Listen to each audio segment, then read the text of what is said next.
درې قسمه کسان به جنت ته ځي.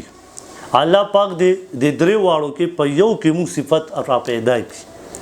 اول عیاض بن حمار رضی الله تعالی عنہ فرمایي چې نبی علیہ السلام او فرمایل درې کسان جنتیان دي. اول انصاف والا بادشاہ، صحیح بادشاہ دروغ والا نه، انصاف کوي.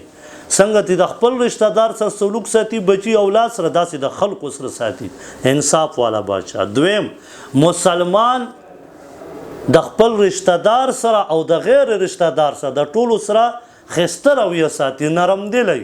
دا نه چې رشتہ دار سره خسته رویه ساتي او د غیر رشتہ دار سره بد سلوک کوي، دا نه. او دریم هغه کس چې دا سوال نه کوي، چا نه غوښتنه نه کوي چې ما ته دومره پیسې راکړه، ما ته دا راکړه، په جومات کې پاسې اعلان وکړي.